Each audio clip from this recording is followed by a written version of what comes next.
Here we go again. McLaren benefits Norris and sacrifices Piastri. Are we reliving 2007, Alonso versus Hamilton? Monza didn't just give us high speed and Ferrari heartbreak, it gave us one of the most controversial calls of the season. Lando Norris versus Oscar Piastri, McLaren teammates, championship rivals, and in the final laps, a team order that lit up the paddock. After a slow pit stop cost Norris dearly, Piastri found himself in second place. For a brief moment, the Australian was ahead of his teammate, ahead in the championship fight, and ready to extend his lead. But then came the message that changed everything. Oscar let Lando through. Piastri's reply? Calm but cutting. Is a slow pit stop part of racing? That one line told the whole story.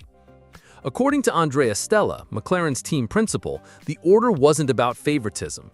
He said it was about restoring the situation before the pit stops, keeping things fair after Norris had led the entire race until the error in the box. But fair for who? The team or the driver asked to move aside? The fallout was immediate. Fans split into two camps, those who saw the call as fairness and those who saw it as favoritism. And that's the dangerous line McLaren walked at Monza. Oscar Piastri complied, yes, but not without making his point. He gave the place back, then raced to the finish behind Norris. After the race, he admitted there were valid reasons for the swap, yet even he couldn't resist adding that there are some things we need to discuss. That's not harmony, that's a warning shot. Meanwhile, Norris defended the decision. If the roles were reversed, I'd have done the same. He called it the most fair way, but fans weren't convinced, because when the FIA hands out penalties, it's racing. When Ferrari fumbles a pit stop, it's racing. When McLaren makes a mistake, suddenly they want to rewrite the order. As Toto Wolff bluntly told the race, you set a precedent that is very difficult to undo. The irony is that this wasn't the first time McLaren found themselves in this exact storm. Remember Hungary 2024? Back then, it was Norris who benefited from strategy quirks and was asked to hand the win back to Piastri. He resisted, questioned the pit wall, but eventually complied. This time, the roles were reversed. Piastri was the one holding the cards after Norris's slow stop, and McLaren pulled the same trigger. For the team, it was persistency. For the drivers, it was déjà vu. But here's the difference. In Hungary, it was about victory. In Monza, it was for second place, and that makes it sting. Oscar had a chance to prove he could beat Norris on merit in equal machinery on one of F1's biggest stages. Instead, he was told to step aside, and the frustration in his radio, "I don't really get what's changed here," will echo far beyond Monza. Andrea Stella insists there was no favoritism. He told F1 TV the strategy was built on clear intent.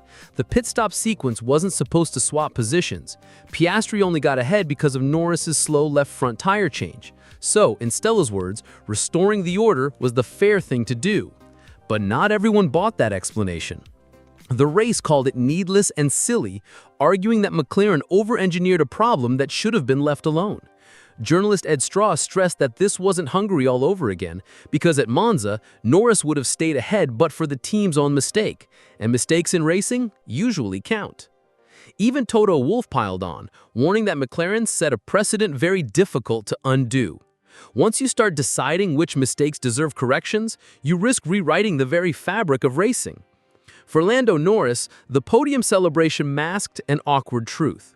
He may have stood in P2, but he knew the story wasn't about him beating Piastri on track.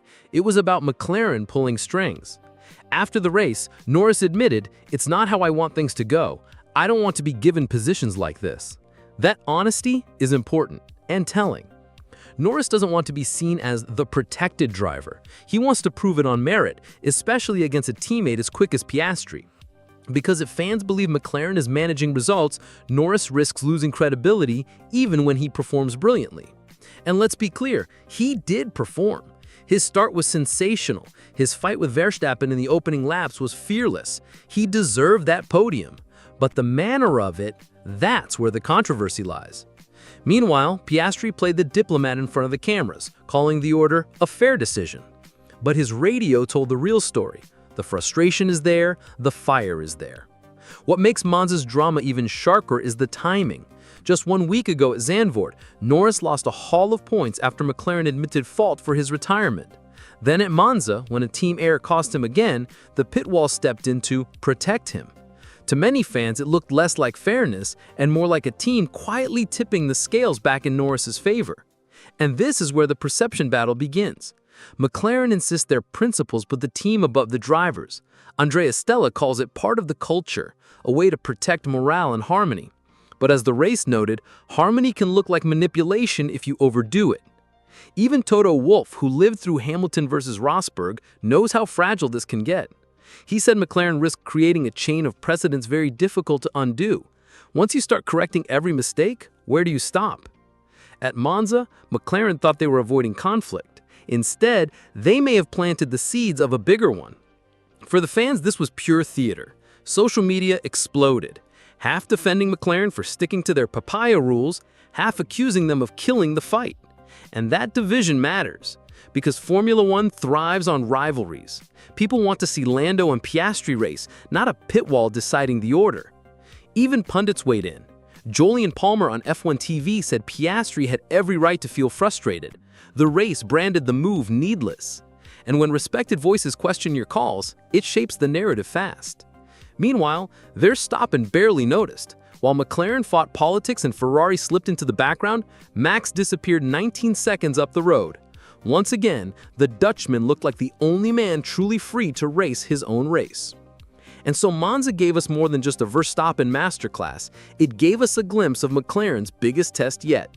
Piastri obeyed the order, Norris defended the fairness, and Andrea Stella stood by his principles.